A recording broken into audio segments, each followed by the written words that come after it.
Coming up, Ipswich Art Gallery has a new director. Claire Sourgnes brings 2 decades' experience to this role and to lead the next chapter of the city's award-winning visual arts headquarters, which was originally established in 1951.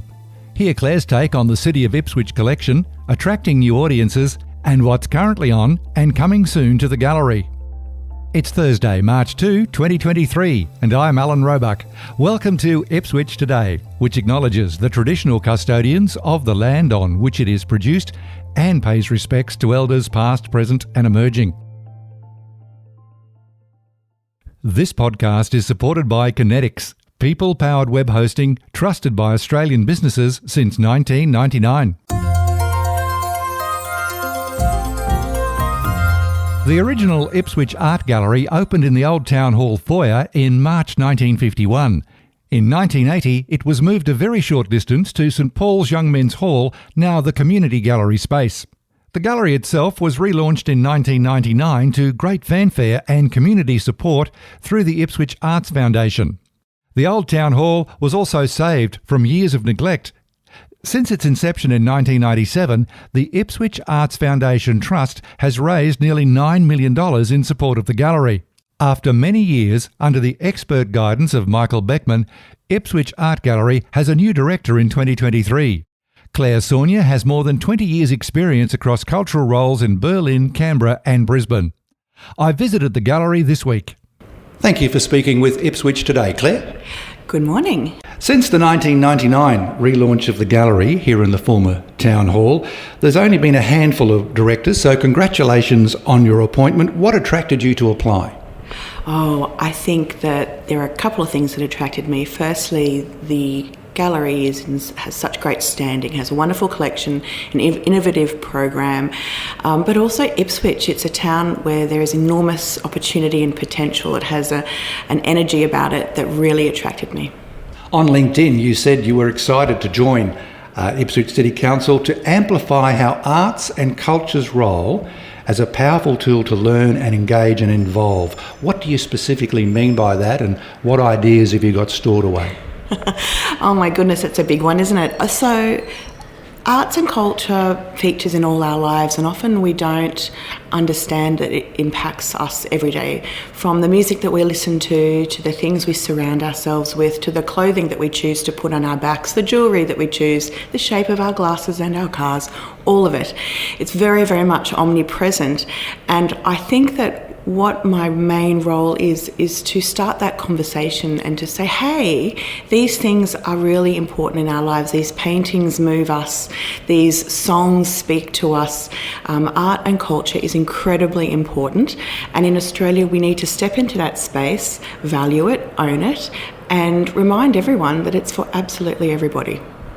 The gallery has a great reputation for being a destination for kids and young families, which extends well beyond Ipswich's boundaries. I'm sure you've already done a bit of a spot check yourself. Where are you from, and you get a surprise how far people have travelled to come and visit the gallery.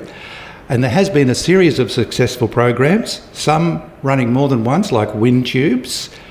What ideas have you got to refresh the kids' program? And can I ask it's a long question, I know, but in terms of what would attract teenagers to the gallery?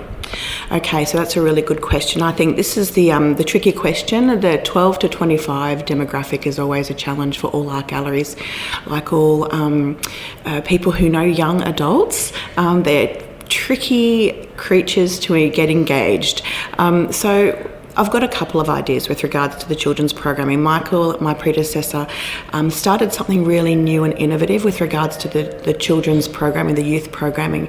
I will continue to refresh and exchange and hopefully expand it where I can. I also would like to engage, I want to engage young people into not just those experiential engagement activities. I actually want them to start to engage with the Ipswich City Council collection itself. So one of the things that we're going to do next summer is to reach out to our schools, which we haven't done yet, but our local schools, and start a junior curators program where they will curate our summer exhibition. They'll come into our collection, work with our curators, work with our staff, work with artists, and start to own the collection a little bit more. And that is also intellectually, it's really great for literacy. There's a whole range of skills that will come out of that. Obviously, we don't want to ever forget our adult population as well too. So we are working on a really sort of exciting programming, but 3 weeks in, I'm not really ready to release all of that information. I'd be surprised if you did have that sorted.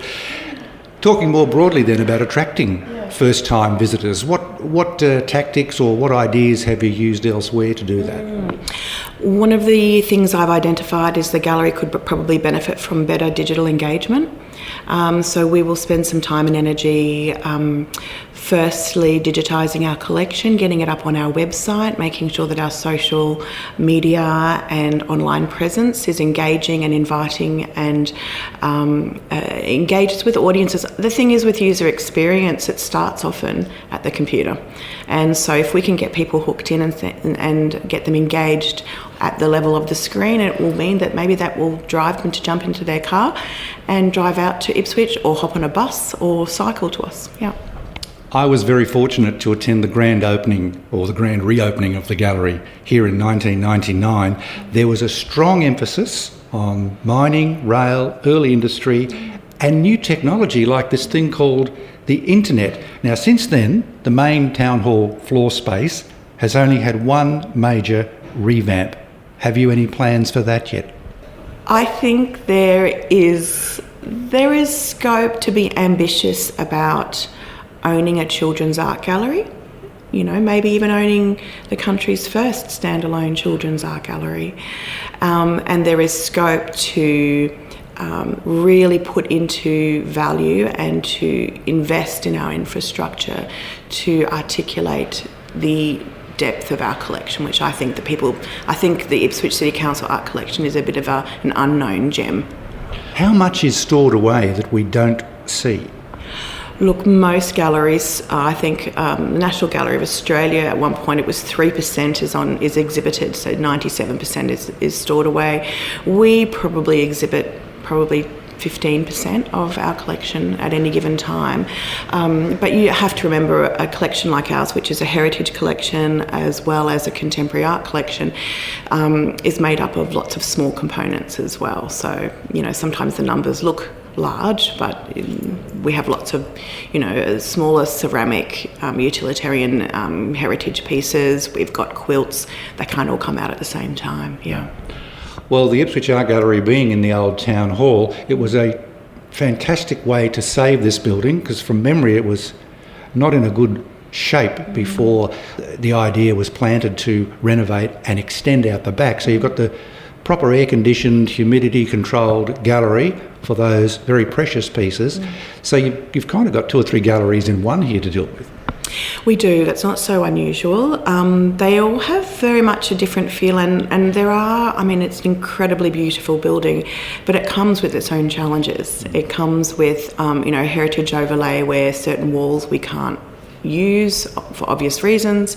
It comes with a challenging footprint with regards to controlling light. So that's the reason why that extension was added. But there's always room to rethink and re-envisage what our gallery might look like. Yeah. In your previous roles, you've made a lot of good contacts, no doubt. Have you given much thought yet to bringing totally new exhibitions and programs to Ipswich that we've never seen before? Oh, I hope so. I think that you've had actually a really good program, but I think that there is value in holding space for the conversations that we are currently having in our communities right now.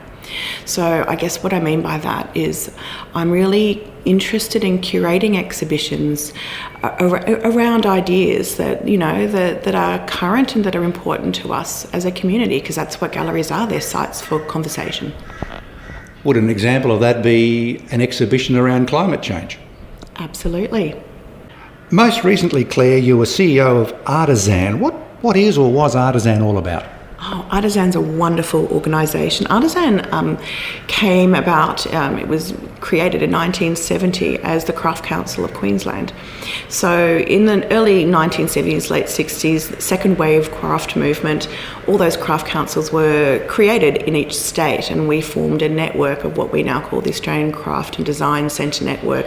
Some of your listeners would be familiar with the Jam Factory or Craft Victoria or Australian Design Centre, and Artisan is part of that network. And for the last 50 years, that organisation continues to advocate and support craft and design. I guess that was one of the things that interested me with Ipswich too, is that Ipswich is famous for its pottery. And I am keen to tap into the long tradition of teaching, learning, and exhibiting our heritage crafts as well in our local region. The gallery has been a great location to learn about Ipswich's history since colonisation, and we need to obviously extend that to First Nations people. How important is it to foster local artists, especially those up-and-coming artists? Oh, it's hugely important. So on the first point, I think we need to centre First Nations voices. It's incredibly important to me, and I'll be working with First Nations curators and artists, and have already started to do that, both to look forward for our programming, but also to look at our collection, to critically contextualise the collection that we have. So that on that first one. The second point, local artists, very important. Local artists are incredibly important to the ecology, both as professional practicing artists, but also people who consider themselves hobbyists or serious amateurs or emerging artists. We have every strata, every level of artists already in Ipswich. So part of that, the gallery's role is to nurture the ambition of local artists. We have this wonderful facility in our community gallery where we're able to support and provide space, accommodation, but also professional development support for our local artists to understand best practice and what it means for them, not just for the gallery staff, but what it means to be a good artist. What it means, what are the skills that you need? You need to be able to talk about your work and write about your work and present yourself in a manner that will get you perhaps representation or an exhibition interstate or overseas. Yeah. I know it's only your first 4 weeks in the chair as the director of the Ipswich Art Gallery. What's currently happening in the gallery and what will be next in the gallery? Absolutely. We are about to open 3 exhibitions. So pretty much a big focus on local artists. So this Saturday we have Deb Mostert's exhibition of beautiful, beautiful, beautiful notebooks. She is an incredible painter that most of your listeners would be aware of, and we are for the first time ever showing her extensive sketchbook collection.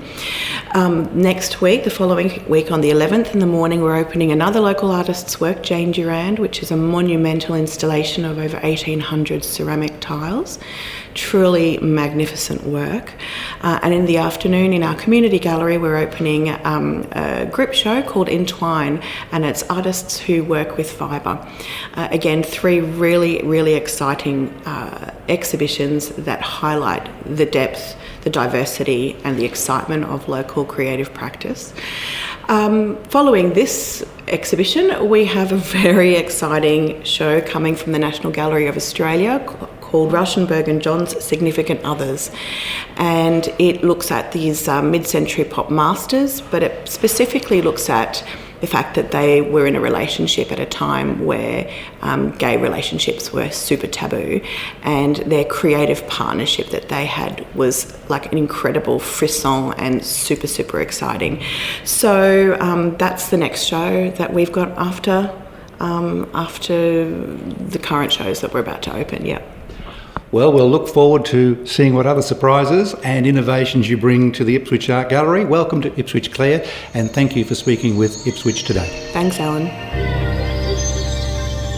And a quick reminder to check out the handy links in the show notes. Ipswich Today is supported by Kinetics, people-powered web hosting trusted by Australian businesses since 1999. This podcast is also listener supported. Please make a once-only gift or regular donation to help keep it online. Just go to ipswichtoday.com.au and click the donate button on the homepage to make a payment through PayPal. Follow and stream this podcast from your favourite app, including iHeartRadio and Amazon Music. Or play Ipswich Today on smart speakers. Music is supplied by Purple Planet Music. This is Alan Roebuck. Thank you for listening.